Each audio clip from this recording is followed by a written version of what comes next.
I was not planning on playing Sifu. I watched a couple reviews right after the game came out, and the one thing I heard in every review is this game is not for everybody. And when I heard that, I knew those reviewers were talking about me. Sifu is a punishingly difficult beat 'em up game that demands perfection from its players. And those type of games just aren't my style because I don't feel the elation that a lot of people feel after they pound their head against a boss for dozens of hours and then finally beat them. I only feel the frustration that leads up to that point. But after a friend of mine raved about the game, I couldn't help myself and I bought it for PC. And honestly, I'm glad I did because although I did get frustrated when the game got difficult, I was also enraptured by a lot of the game's other elements. The visuals stand out the most to me. Sifu occasionally dips into these abstract techniques that are absolutely breathtaking. This might be the most visually arresting game I've ever played. And included in that are the environments. The environments in this game are so meticulously crafted that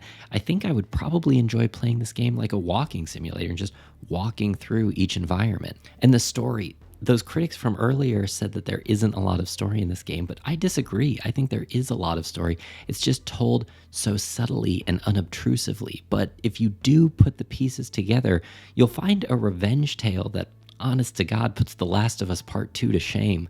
Really, I can't even fault the game for being difficult because it's not being difficult for difficulty's sake. It's being difficult because that's thematically relevant. Sifu is about kung fu, obviously, since it looks like a Jackie Chan movie, but Kung Fu itself isn't just about martial arts. The term Kung Fu comes from a Chinese phrase that means mastery through practice. And mastery through practice is exactly what Sifu's mechanics demand. The aging system that kicks in every time you die demands that you not just beat, but truly master each level. And overall, this combination of elements leaves me conflicted. On the one hand, I understand why this game is difficult and what that difficulty is trying to convey, but on the other hand, I also know that that difficulty is going to prevent a lot of people from enjoying the things that I enjoyed about the game, the visuals and the environments and the story. In fact, Sifu's level of challenge put me in that exact position. I got stuck on one of the later levels, and although I wanted to see what else the game had in store, my level of frustration just got high enough that it wasn't worth it for me to keep playing anymore.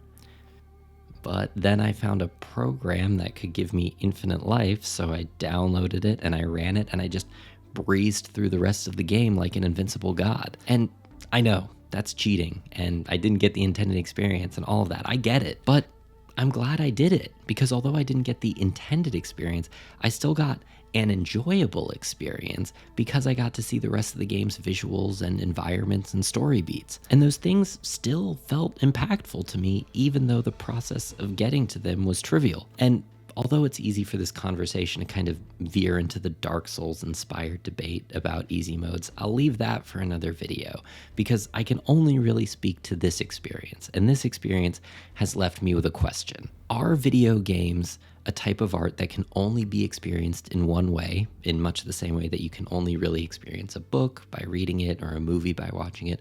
Or are video games a totally new, multifaceted medium that can be experienced in many different ways, even if experiencing it in one way negates the impact of experiencing it in another way? I don't know the answer to that question, and really it's not even up to me since I don't make games, I just talk about them.